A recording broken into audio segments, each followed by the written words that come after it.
बाळ जन्मल्यानंतर सुरुवातीचे काही दिवस आईला खूप थोडं दूध आलंय असं वाटतं. काही म्हणतात चमच्याभरच आलं वगैरे, 1-2 दिवस सुरुवातीचे. कारण त्यामुळे आता बाळालाच पिता येत नाही की काय असं शंका घ्यायची काही गरज नाही. ठीक आहे. आता मुळात आईला दूध येतं कसं ते बघू आपण. ठीक आहे. तर आईला दूध कसं येतं माहिती का?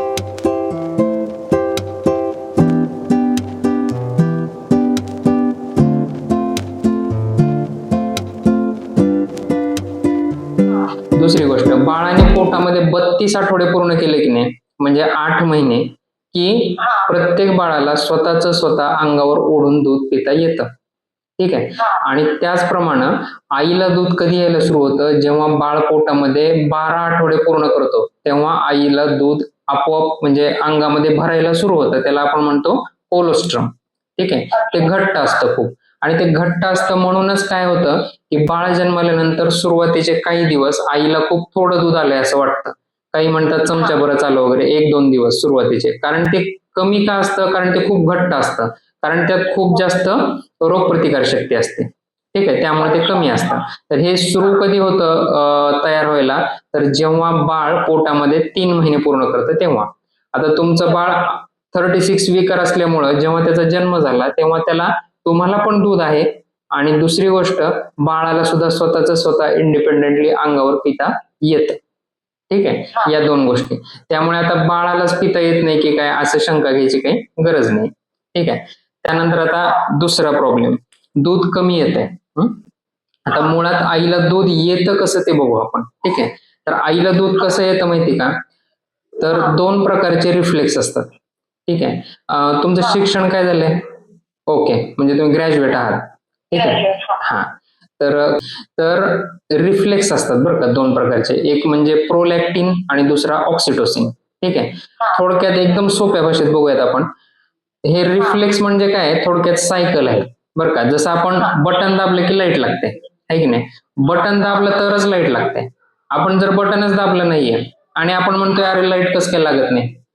मग शक्य आहे का ते? नाही.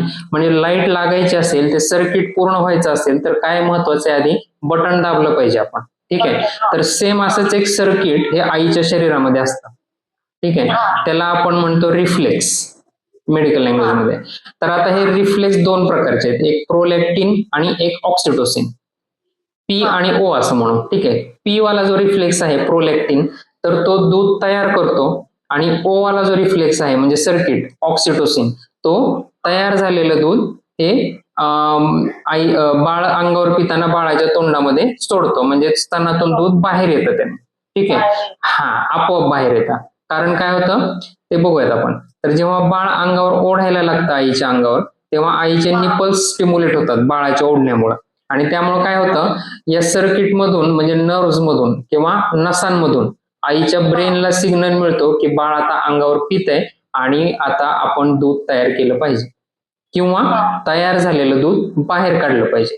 ठीक आहे. मग आईच्या ब्रेन मधून म्हणजे मेंदूमधून हे प्रोलॅक्टिन आणि ऑक्सिटोसिन नावाचे केमिकल आईच्या रक्तामध्ये सोडले जातात आणि आईच्या रक्तामधून ते स्तनापर्यंत पोहोचतात.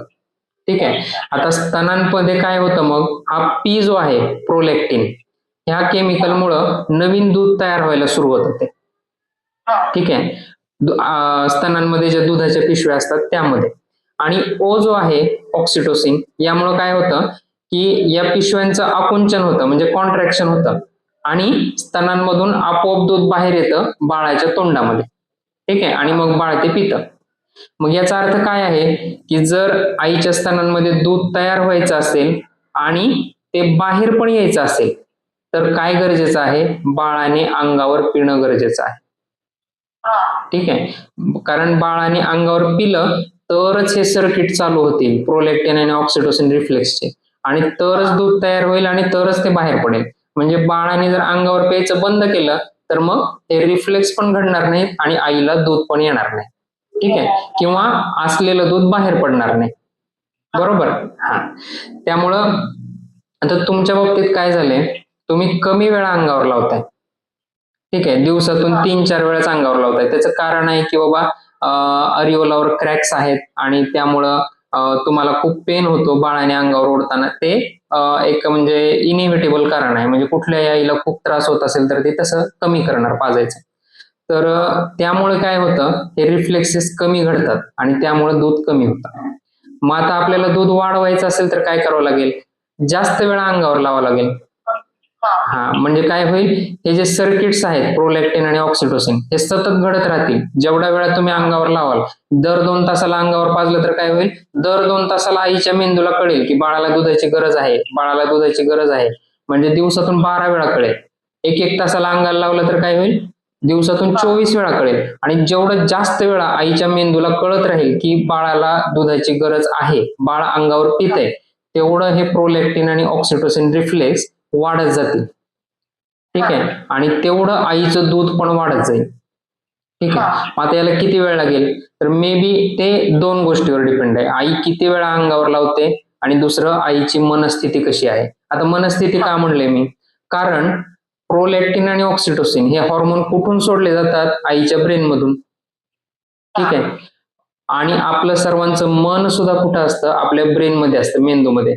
तिथं जे काही केमिकल चेंजेस होतात ब्रेन मध्ये, त्याच्यामुळे आपल्या मनामध्ये म्हणजे आपल्या हृदयामध्ये भावना निर्माण होतात. कसल्या भावना, की राग आहे किंवा आनंद आहे, प्रेम आहे, आत्मविश्वास आहे, भीती आहे. ठीक आहे, आणि या सगळ्याचा फिजिकली इम्पॅक्ट होतो आपल्या बॉडीवर. कसं काय, की आता समजा एखादा माणूस घाबरलाय तर त्याचे हृदयाचे ठोके वाढणार, त्याचं ब्लड प्रेशर वाढणार. ठीक आहे, किंवा एखाद्या माणसाला राग आलाय, हा, तरी पण तसंच. येस, तर तसंच जेव्हा आई आणि एखादा माणूस खूप प्रसन्न आहे तर त्याचं बीपी नॉर्मल राहणार, हृदयाचे ठोके नॉर्मल राहणार. त्याचप्रमाणे हे जे रिफ्लेक्सेस आहेत प्रोलॅक्टिन ऑक्सिटोसिन, ठीक आहे, हे या भावनांमुळे अफेक्ट होतात. म्हणजे जर आई घाबरलेली आहे, मला दूध आहे की नाही, दूध येतच नाही, हा, येस, खूप टेन्शन मध्ये असेल आई, म्हणजे टेन्शन घेतले, दूधच नाहीये, बाळ रडते, काय करायचं, सगळे बंबार्डिंग करतायत, तुला दूध नाहीये, तुला असंच नाहीये बाळाला,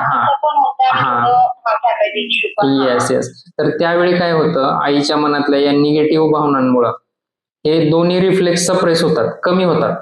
मग त्यामुळे आईचं दूध पण कमी होतं. आणि तेच जर आई खूप प्रसन्न असेल, आईला कॉन्फिडन्स आहे की मला दूध आहे, मला माझ्या बाळाला दूध पुरतंय, माझंच दूध पाजणार, हा, तर तेव्हा काय होतं, या पॉझिटिव्ह इमोशन्समुळं आनंद, प्रसन्नता, उत्साह याच्यामुळे काय होतं, हे रिफ्लेक्स स्मूथली घडतात. हा, त्यामुळे मग आईचं दूध पण वाढत जातं. हा, म्हणजे आईचं दूध जर वाढायचं असेल आणि टिकून राहायचं असेल तर काय केलं पाहिजे, एकतर आईनं सारखं सारखं अंगावरच पाजलं पाहिजे, आणि दुसरी गोष्ट, आईनं स्वतःचं मन शांत ठेवलं पाहिजे.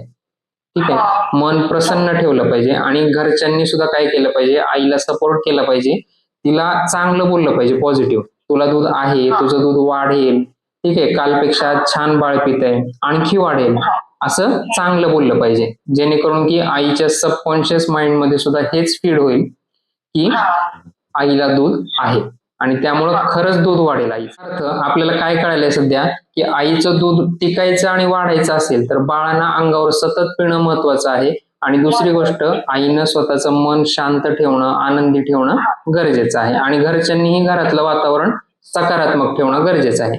आता तुमचा दुसरा प्रश्न, पहिलं काय तुम्हाला कळालं का, की दूध कमी समजा झालेलं असेल तर का झालेलं असेल, कारण फ्रिक्वेन्सी पाजायची तुम्ही कमी केली.